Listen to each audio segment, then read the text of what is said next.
વિદ્યાર્થી મિત્રો નમસ્કાર. આજે આપણે ફ્રેમ ક્વેશ્ચનનો ટોપિક શીખીશું જે ધોરણ 11 અને 12માં ગ્રામરમાં પૂછાય છે.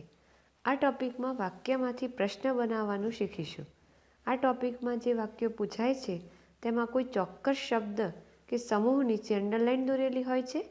એ અંડરલાઇન વર્ડ જવાબ આવે તેવો પ્રશ્ન પૂછવાનો હોય છે.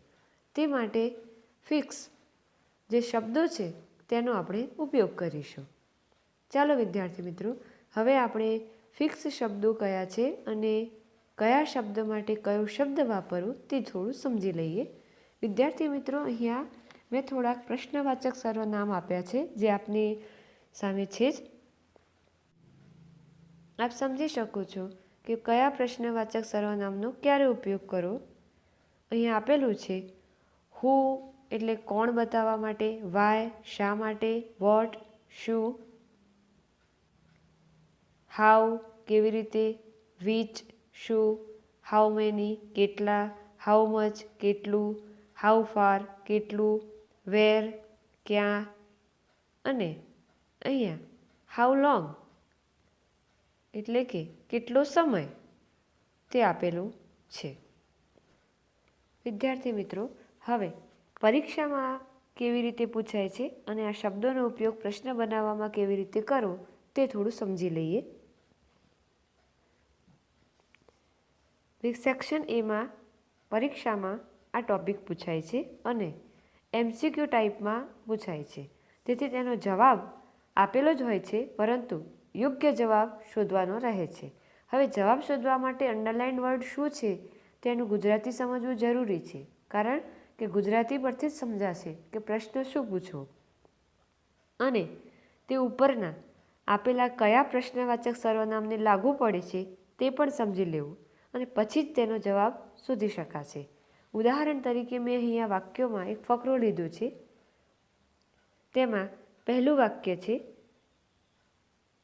Mister JD Trivedi સર્વડ in the school for many years. પહેલાં આ વાક્યને સમજી લઈશું, પછી બીજું વાક્ય લઈશું. અહીંયા આપને દેખાય જ છે કે મિસ્ટર જેડી ત્રિવેદી નીચે અંડરલાઇન આપેલી છે. તેથી આપણે સમજી જઈશું કે મિસ્ટર જેડી ત્રિવેદી જવાબ આવે તેવો પ્રશ્ન પૂછવાનો છે. અહીંયા પ્રશ્ન પૂછવા માટેનો શબ્દ ફિક્સ જ છે, એટલે કે અહીંયા બીજી એક ખાસ બાબત ધ્યાનમાં રાખવાની છે કે જે વાક્ય જે કાળમાં હોય પ્રશ્ન તે જ કાળમાં બનાવવો. ચાલો હવે આપણે આ પહેલા વાક્યનો પ્રશ્ન બનાવીએ. હવે અહીંયા મિસ્ટર જેડી ત્રિવેદી શાળામાં ઘણા વર્ષોથી સર્વિસ કરતા હતા તેવું વાક્ય છે. Mister JD Trivedi સર્વડ in the school for many years.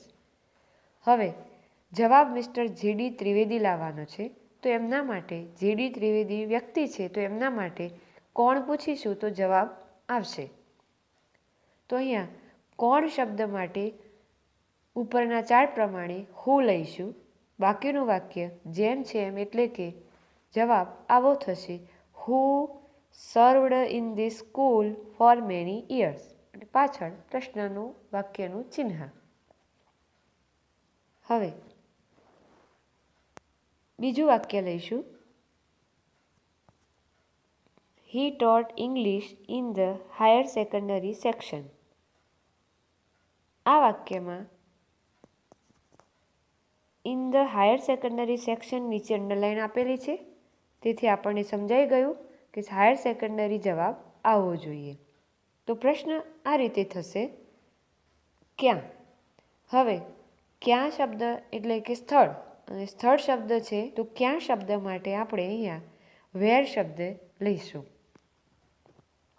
અને વાક્ય સાદા ભૂતકાળમાં છે, તેથી પ્રશ્ન બનાવવા માટે સહાયકારક ક્રિયાપદ તરીકે ડીડનો ઉપયોગ થશે. તેથી પ્રશ્ન આ રીતે બનશે where did he teach English question mark.